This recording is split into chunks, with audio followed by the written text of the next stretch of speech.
Hi everyone, this is Sahara and today we're going to be diving deep into matrix chain multiplication using dynamic programming. Now, if you're here like 5 minutes before your exam or before submitting your homework, I have put a timestamp as to where I start solving an actual example. So go to that section so you can take care of your homework or your exam.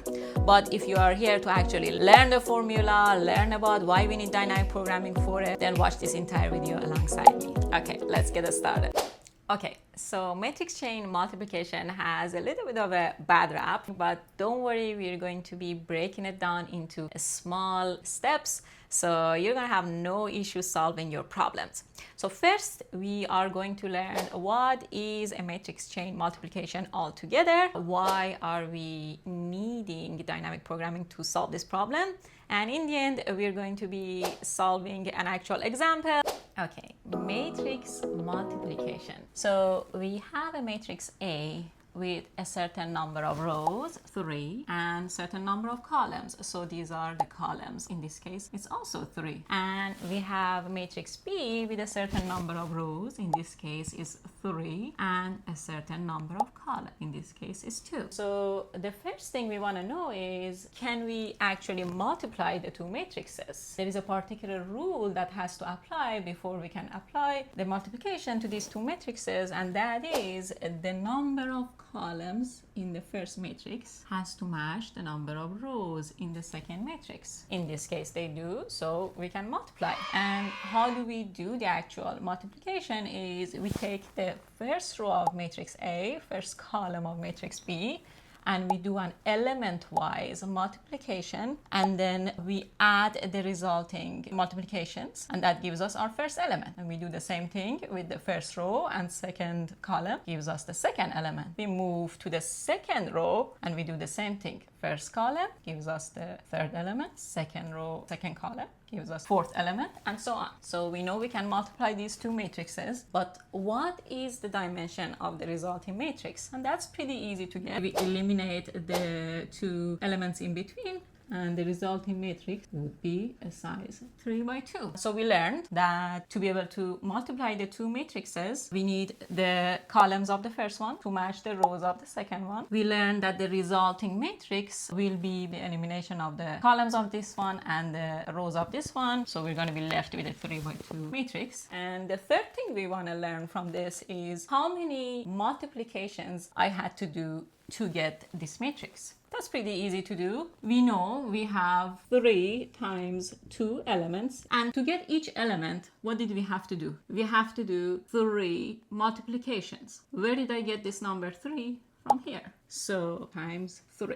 Okay, in this case the answer is we needed 18 multiplications. So you sort of eliminate one of these and you just say 3 times 3 times 2 multiplications. So that's matrix multiplication. We're gonna learn about chain multiplication after this.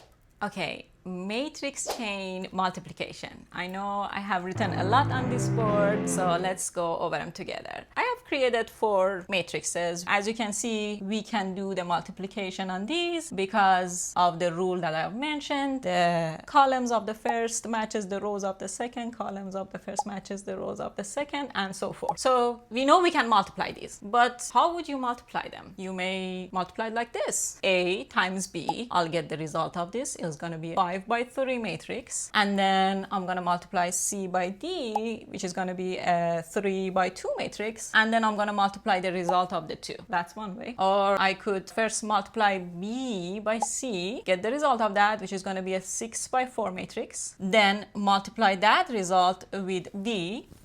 The resulting matrix is going to be 6 by 2, and then get that result and then multiply it by 8. These are basically the 5 ways you could do these 4 matrices. There is a particular formula that you can calculate how many different ways you can place the parentheses, so I'll let you know about that in a little bit. But for 4 matrices, these are all the ways that you can put your parentheses. And the result for all 5 is going to be the same. You're going to get the same number of elements for your final matrix, and the value of each element is going to be the same. However, look at the number of multiplications I had to do to get the result. In this case, to get A times B, I have to do 5 times 6 times 3 multiplications. To get C by D, I have to do 3 times 4 times 2 multiplications, and to get the result of the 2 multiplications together, I have to do 5 times 3 times 2 multiplications. So then I add all of these, I had to do 144 multiplications altogether. If we get here, you see the same thing. I have calculated them here. I gave you the dimension for each of the resulting matrix, so you can easily calculate these, right? And so my numbers vary drastically. If you see here, my lowest number is 120 and my highest number is 232, and you might be thinking, well, Sarah, for a computer, who cares about 112? That is true for these super small numbers that we're using for an example. Think of it in real life. Matrices are used for many things, including pictures and videos and those sort of things. Computers will actually turn them into matrices. That's a whole different story. But we're going to be talking about matrices with millions of elements. So imagine you have to multiply millions of elements by millions of elements. And if you can save 50% as far as the time you have spent or the space you have spent to get your result, that's amazing. And so this is very, very important to be able to do it as fast as possible. So that's a segue to our second point, and that is, why do we need dynamic programming for matrix multiplications? We don't need it to get the result of our matrix multiplication. We need it to decide how do we want to put our parentheses, how are we going to do this multiplication the most efficient way. Next, we're gonna learn the formula that is used in this and solve the problem. Okay, before we go over the formula for matrix chain multiplications, I will show you the formula for how many different ways you can put your parentheses. So it's 2 times n minus 1, and n is the number of matrices, c of n minus 1 divided by n. In the last slide, you saw that we had 4 matrices, and I told you that we can put our parentheses in 5 different ways, right? So let's take that as our example. N would be 4, so 2 times n minus 1 would be 3, c of 3 divided by 4. Hopefully you know the formula of c, so that would be 6 factorial divided by 3 factorial times 6 minus 3 factorial divided by 4. So that is 6 times 5 times 4 times 3 factorial divided by 3 factorial times 3 factorial. The whole thing divided by 4. 3 factorial cancels each other out. This 3 factorial equals to 6. So the final number is 5 times 4 divided by 4, which is 5. So that is how we would get 5 different ways to put our parentheses. Okay, now that we're done with this, let's go to the actual formula. Okay, so we're finally here where I've written the formula, and I'm going to go over it with you, and I'm going to give you an example solving it. So the formula goes cost of I to j. And what do I and j represent? Basically, they represent the number of matrices. So in this case, I have 4 matrices.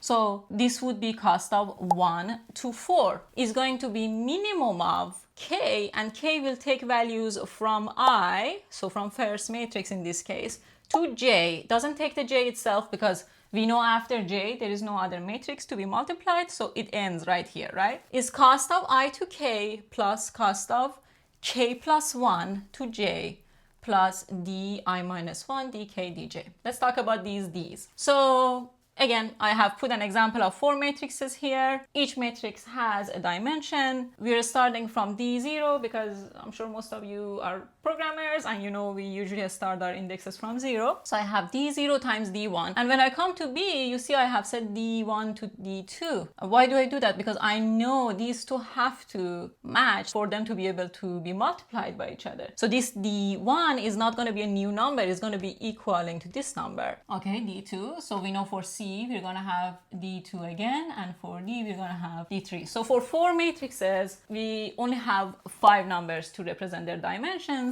because we know the intermediate numbers have to match. So cost of I to j, cost of I in this case is first matrix to j, fourth matrix, is the minimum of. I have said k can take values from I, in this case, from the first matrix to j, to number 4 matrix. So k could be 1, k could be 2, k could be 3. Very good. Let's write them up. For k equal to 1, cost of I to k. 1 to 1, right? I is 1 to 1 plus cost of k plus 1, which is 2 to j. J is 4 here, right? Plus d of I minus 1. I is 1 here. I minus 1 is going to be 0 times d of k is 1 here times d of j is 4 here. For k2 is cost of I, which is 1, k, which is 2, plus cost of k plus 1. K is 2 here, so k plus 1 is 3 to j. We have 4 matrices, so 4 plus d of I minus 1.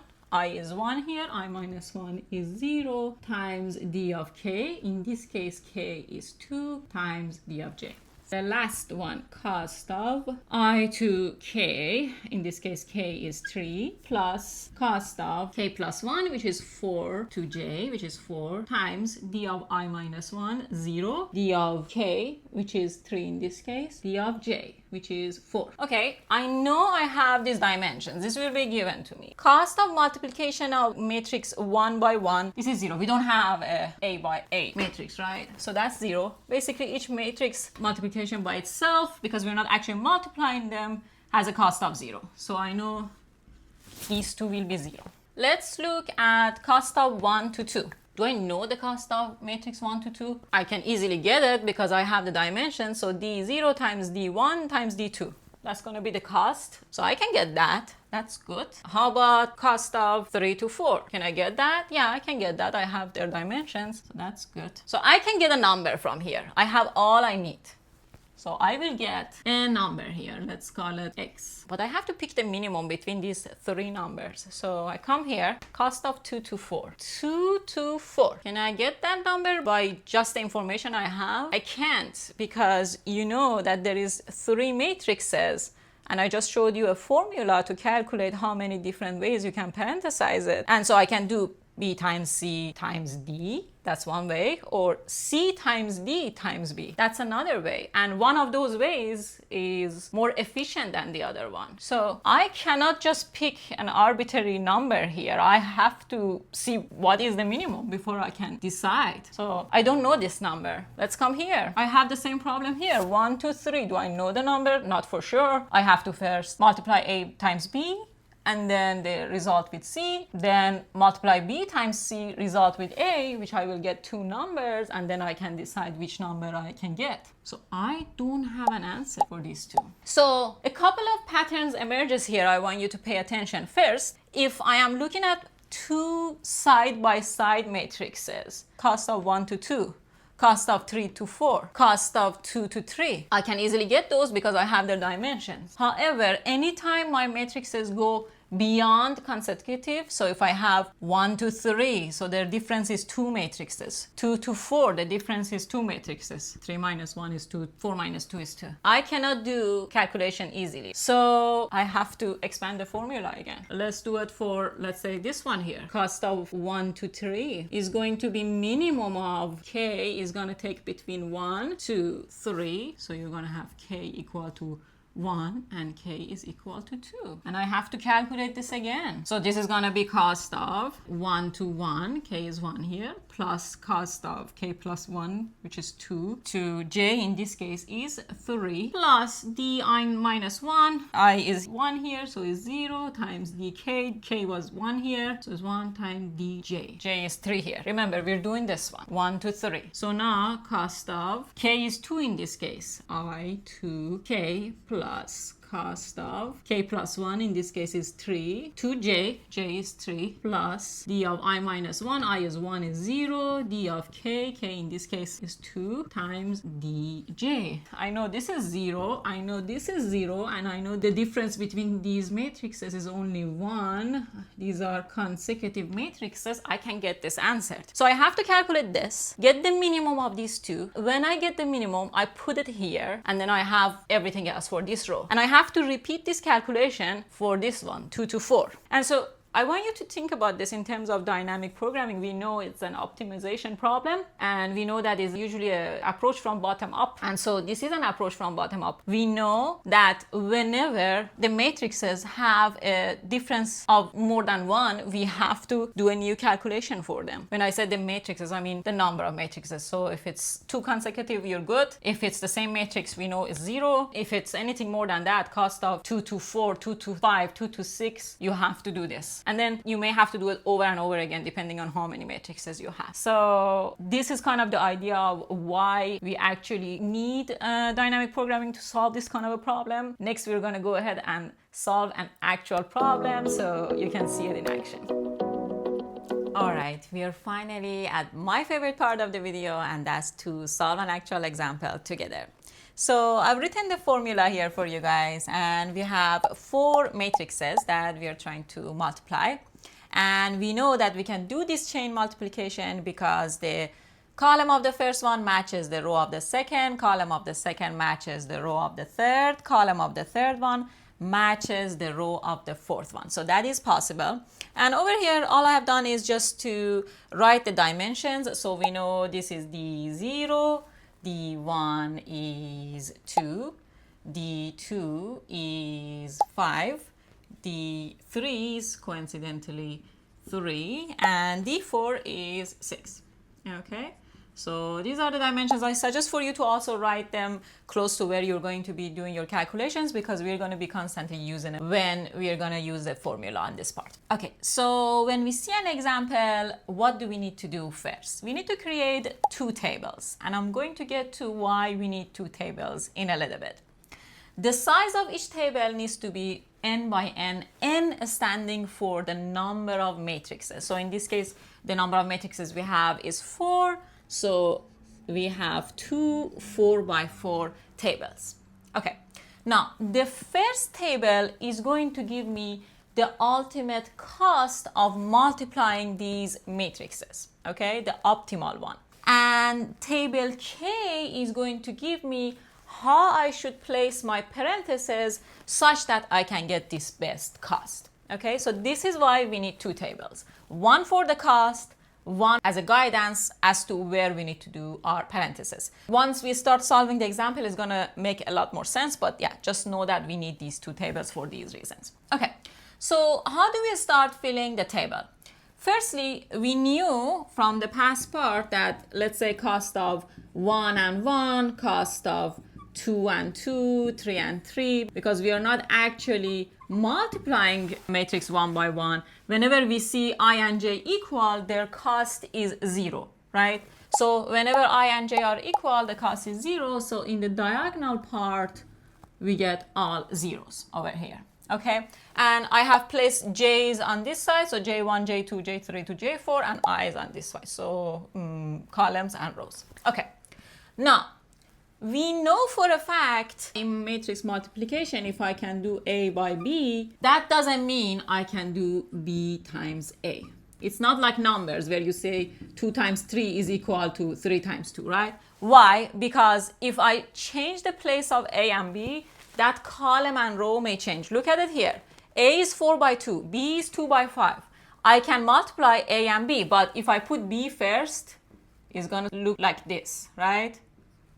This I cannot multiply, right? Because 5 and 4 are no longer equal, so I cannot do that. So for a fact, I know cost of matrix 1 and 2, that doesn't mean I can also multiply 2 and 1, right? I cannot go back, right? So as a result, where my j is less than my I cannot multiply. I have to always move forward. Cost of 1 to 2, 1 to 3, 1 to 4, 2 to 3, 2 to 4, right? Not 3 to 1, right? So in here, for example, j and I. J is 1, I is 2. I know I cannot multiply that, right? Cost of 2 to 1. I cannot do that. It has to be cost of 1 to 2. Here, I is 3, j is 2. So I cannot do that, right? Cost of 3 to 2. I cannot do that. It has to be 2 to 3. Here, I for j1, I cannot do this one. I for j2, I cannot do this one. I for j3, I cannot do this one.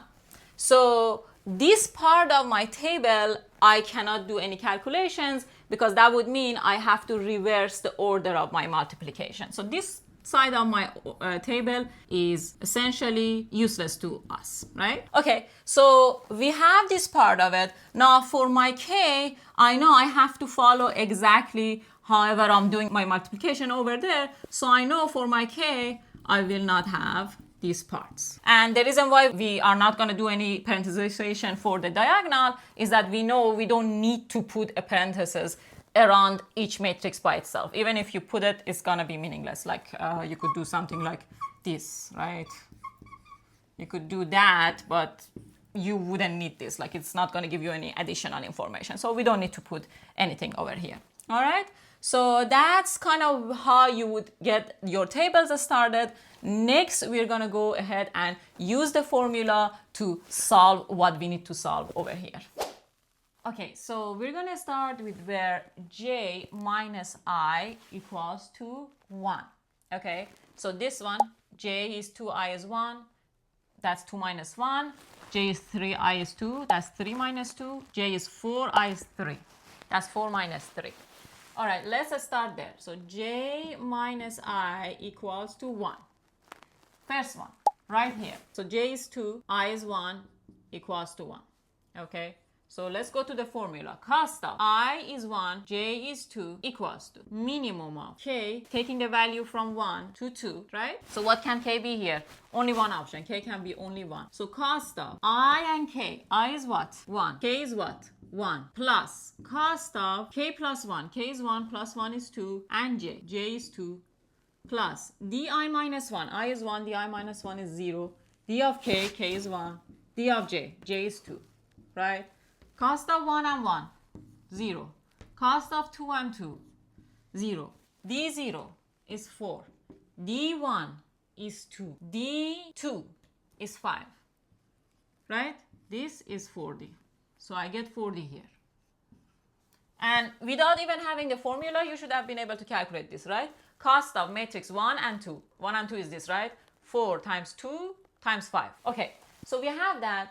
Now, we come to this k table. I got the 40. In this case, it was easy. I only had one choice, but it's not going to be this easy all the time. What k gave me the 40? K equal to 1. This one is easy to pick because we only had one option. Good. Now let's solve this one. J3, I2 equal to 1. Okay, so that's cost of I is 2, J is 3 equal to K takes the values between 2 and 3. So only one value. K is equal to 2. Cost of I and K. I is 2, K and 2 plus cost of K plus 1. K is 2, so becomes 3. And J. What is J? J is 3 plus di minus 1. D I is what? 2 I minus 1 is 1. D of k, k is 2. D of j, j is 3. Okay, cost of 2 and 2. 2 and 2 we know is 0. Cost of 3 and 3 we know is 0. So we only have this one, right? So D1 times D2, which is a 5, times D3, which is a 3. So that's 30. So we get 30 for here. Okay, now which k gave me this 30? K equal 2. So here I have to put 2. All right. Now let's do this one, which is J4, I3. J4, I3 equal to 1.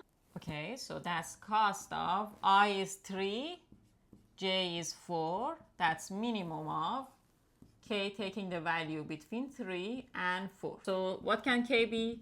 Only 3. So let's write this down. Cost of I, which is 3, and k, which is 3, plus cost of k plus 1. K is 3, k plus 1 is 4, and j. What is j here? J is 4, plus di minus 1. I is 3, I minus 1 is 2. D of k, k is 3. D of j, j is 4. Okay, cost of 3 and 3, I know that's 0. Cost of 4 and 4, I know that's 0. So that's D2. D2 is 5. D3 is 3. And D4 is 6. That's 90. Very good. Now, which k gave me the 90? K equal to 3. Very good. So we finished where I and J had a difference of 1. So the consecutive matrices. Now we want to go where J minus I is equal to 2. So first J minus 1 equal to 1. Second J minus 1 equal to 2. Then we're going to go to 3 and 4. So J minus 1 equal to 2. So which one would that be? These two cells. Here J is 3 minus 1. That gives us 2, right? And here J is 4, I is 2. 4 minus 2 gives us 2. Let's do this one first. So that's cost of I and J. I is 1, J is 3 equals to minimum of K takes values between I, which is 1, and J, which is 3. So what can K take here? K can take 1. K can also take 2, right? Let's figure out the cost for this one first. Cost of I and K. I is 1, K is 1, plus cost of K plus 1. K is 1, K plus 1 is 2, and J. J is 3. Plus di minus 1. I is 1, I minus 1 is 0. dk, K in this case is 1, and dj. J is 3.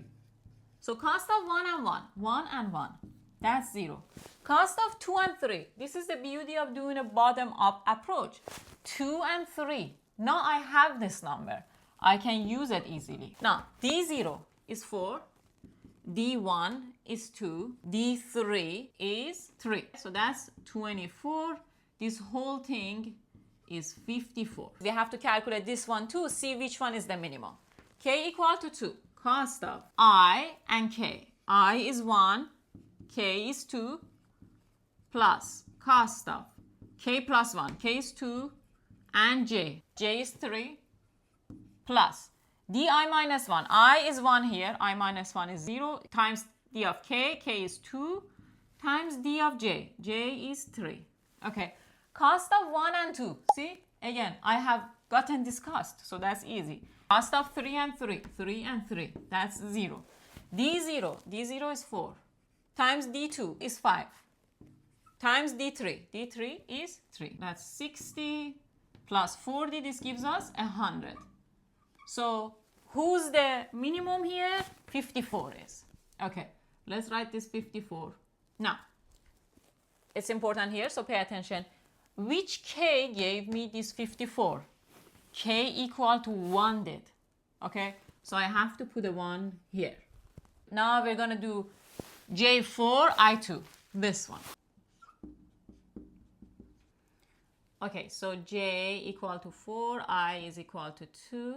The difference is 2. So let's follow the formula. Cost of I2 J4 equal to minimum of K taking the value between I and J. So K can be 2 and K can be 3. Let's see. Let's do this one first. So that's cost of I is 2, K is 2, plus cost of K plus 1, K is 2, K plus 1 is 3, and J. 3 and 4. Plus di minus 1. I is what? 2. I minus 1 is 1. D of K. K is 2. D of J. J is 4. Okay. Cost of 2 and 2. 2 and 2 is 0. Cost of 3 and 4. That's 90. Now D1. D1 is 2 times D2. D2 is 5 times D4. D4 is 6. Right? So this becomes 60 and we have a 90 there. So this whole term becomes 150. Let's do it for K equal to 3. That's cost of I and K. I is 2, 2 and 3 plus cost of K plus 1 is 4 and J. J is 4, right? Plus di minus 1. I minus 1, I is 2, so that's D1 times D of K. K is 3 times D of J. J is 4, right? So D1 is 2 times D3 is 3 times D4, which is 6. So this whole term is 36. Come here. Cost of 2 and 3. 2 and 3. That's 30. Cost of 4 and 4. That's 0. So 30 plus 36 gives us 66. So between 66 and 150, which one is the minimum? Obviously 66. So 66 goes there. Now, which k gave me 66? K equal to 3. So I put the 3 here. Okay, so we did the j minus I equal to 1, which were these, equal to 2, which were these. Now we have to do j minus I equal to 3. In this case, 4 minus 1 equal 3. Now, we will be here. Cost of I and j, in this case, I is 1, j is 4. You should realize that this is what we are after. We were trying to figure out what's the most efficient way as far as the cost is concerned to multiply from 1 to 4. So this final number is what I've been after all along, but I had to do all this legwork before I can get to that final cell. So now we are at the number that we really needed, cost of 1 to 4. So we're going to calculate that together. Cost of 1 to 4 is the minimum of k taking values from 1 to 4. So in this case, our k can take 3 values. K equals to 1, k equals to 2, and k equals to 3. K equal to 1. Cost of I and k. I is 1, k is 1, plus cost of k plus 1. K is 1, k plus 1 is 2, and j. What is j? 4. Plus di minus 1, I is 1, this is 0, times d of k, k is 1, d 1, times d of j, which is 4. Let's calculate this. This is 0, cost of 2 and 4. I have this number, 66. Now d0 is 4, d1 is 2, d4 is 6. That's 48 plus 66. This whole cost is going to be 114. Let's go to k equal to 2. So that's cost of I and k. I is 1, k is 2, plus cost of k plus 1. K is 2, k plus 1 is 3, and j. J is 4, plus di minus 1, I is 1, d0, times dk, k is 2, times dj, j is 4. Cost of 1 and 2, 1 and 2, that's 40, plus cost of 3 and 4, that's 90, plus d0, that's 4, d2, that's 5, d4, that's 6. So this is 130, this is 120, so this whole thing is 250. Okay, now let's do K3. That's cost of I is 1 and K is 3, plus cost of K plus 1. K is 3, K plus 1 is 4, and J. J is what? 4, plus di minus 1. I is 1, I minus 1 is 0. D of K is 3, D of J. J is 4. Let's calculate this. Cost of 1 and 3. 1 and 3. This is 54. Plus cost of 4 and 4. Obviously, we know that's 0. So that's 0 times D0. D0 is 4. Times D3. D3 is 3. Times D4. D4 is 6. Right? This is 72. So the combination of the two is going to be 126. Okay, so we have three numbers here, 114, 250, 126. Which one is the minimum? Obviously 114 is the minimum, right? Very good, so that's our final answer. Now which k gave me the 114? K equaling to 1. Now we have our final answer. This 114 is the minimum number of multiplications that we can do to multiply these four matrices together. Okay, so that's good. Now I want to know, how should I place my parentheses such that I can do my multiplication optimally to get to this 114. Okay, so if in your exam they just want to know the cost, this is the cost. Next, we're going to learn how to put our parentheses using this k table. Okay, now we're going to be doing the k table to understand where we should put our parentheses such that we can get this best value. Pay attention to this one. It's a little bit tricky. When I was doing my undergrad, it was a little bit hard to find material on it.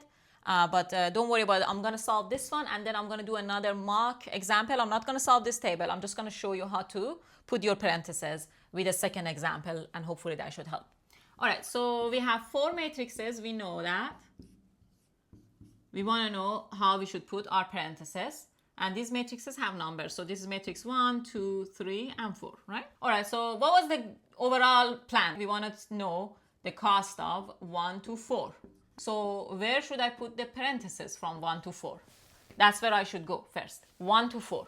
I come to my table, I look, 1 to 4, 1 and 4. What's the number here? 1. Whatever number you get here, it could be 1, 2, 3, 4, depending on your problem. Whatever number you get here, you come to your matrices. You find that matrix number. This is a matrix number. In this case, this is matrix number 1 because that number is 1. You put a parenthesis on the right-hand side of that matrix. How do I close this? 3 conditions. I close it if I see that there are no other matrices on this side of it, meaning we have ended our matrices, which in this case we have. Or if I encounter another open parenthesis or close parenthesis. One of these cases. So if I see this, or I see nothing, if it has ended and we don't have any more matrices. In this case, our matrices have ended, so we have no more matrices, so I close this. Okay? This means A is separated from the rest of them. So I know A has to be by itself, right? There's a parenthesis around A. That means A is separated. So I'm going to have this term now. Now, you know there are multiple ways of doing parenthesization around this one. How would I go about that? My K table again. What I'm trying to figure out, I'm trying to figure out what happened between 2 and 4. So K of 2 and 4. I come here, 2 and 4. I see what? Number 3. That means I have to put a parenthesis on the right-hand side of my number 3. Where do I close this parenthesis? I told you, either you have to get to the end of the matrix chain, or if you see an open or a closed parenthesis. What do I see here? I see an open parenthesis. So I close it right there. So this is how you would multiply this. So it would be A times B times C times D. So you would do this one first. Obviously, you know how the parentheses work. Then the result times D. The result of this whole thing times A. This gives you the 114. And you can run this with these dimensions and see if it does. This is 2 times 5 times 3, right? So that's 30. And the resulting dimension of this is a 2 by 3 matrix. D is 3 by 6. So this is what? 2 times 3 times 6. So that's 36. So we have 66 up to here. What's the resultant matrix of this whole thing? Is 2 by 6. And this is 4 by 2. So 4 times 2 times 6 is here. So that's 48 plus 66, which gives you 114. Now, I'm going to give you another K table. I'm going to solve that for you. Okay, so before we do the other K table, I also want to touch on the time complexity as well as the space complexity of doing the matrix multiplication using dynamic programming. Okay, so the space complexity is quite easy to see. We have 2 tables and each table is the size n by n, right? So we have 2 n by n tables. And how much of these tables we used? We used about half of it, right? We didn't use the whole table. So as far as the space is concerned, really it's the order of n to the power of 2, right? So that's the space complexity. Now let's talk about the time complexity of the problem. Let's look at our table and see how many numbers did we have to calculate, okay? Over here, we had to do 1 number, right? Over here, we had to do 2 numbers, right? Here, 3 numbers, and here, 4 numbers, right? So 1 plus 2 plus 3 plus 4. Hopefully you can see the pattern. This is the sum of natural numbers. So if we had n numbers, the formula for the sum of natural number is n times n plus 1 divided by 2, right?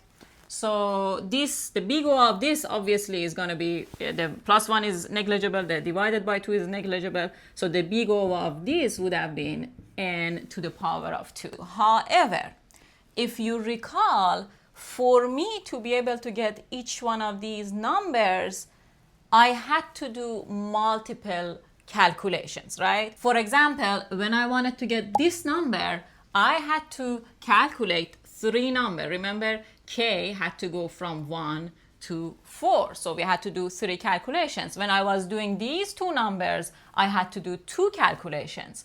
So depending on how many numbers you have, you are not going to get each element by just doing 1 calculation and getting this number. I had to do 2, 3 calculations and then pick the minimum of those numbers. So imagine if I have a table of size n by n, at my worst situation, my k is going to go from 1 to n. So to be able to get that final number over here on an n by n table, I have to do over here n minus 1 calculation. Remember when we had a 4 by 4 table, my last number, I had to do 3 calculation. N minus 1 is the number of k's I could exercise in that last iterations, right? So here, n minus 1 is the number of different calculations I have to do to be able to get that last number on an n by n table. So in actuality, yes, this is the number of numbers I'm gonna get in my table, but to get each one of these numbers,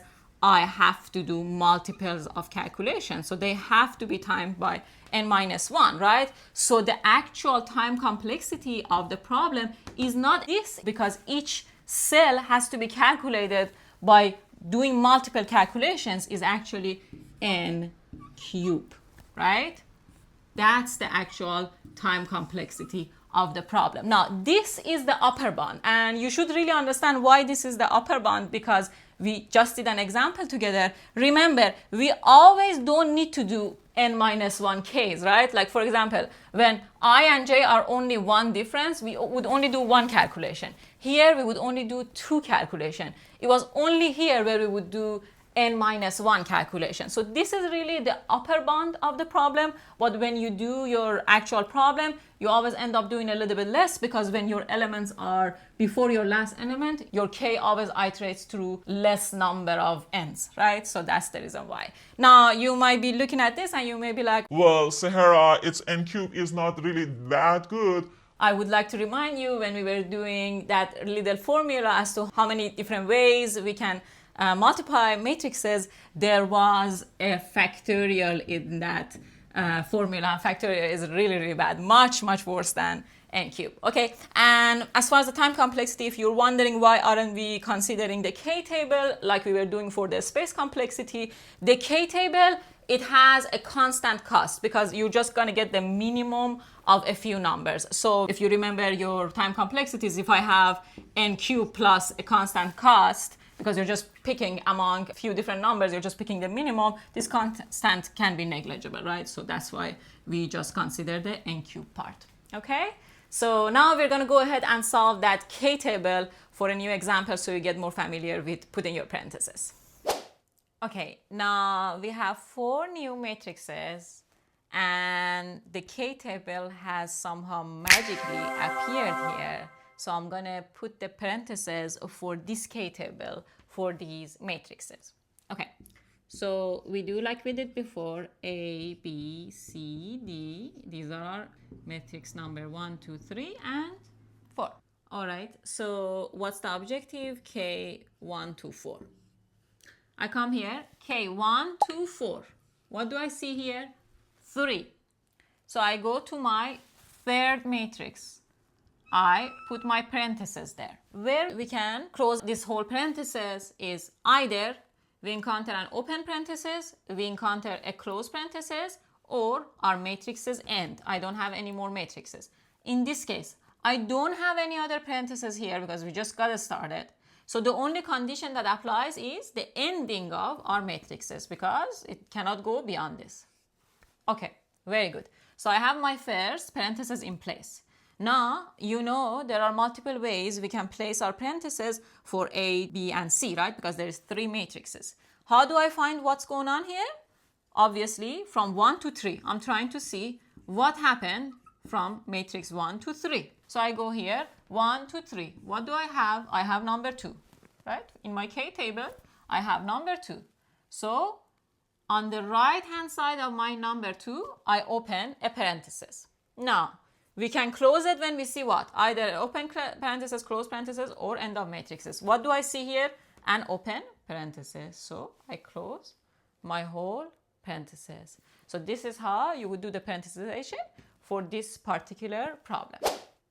Okay, I know that was a lot, but if you made it to this point, congratulations. You're now a matrix ninja.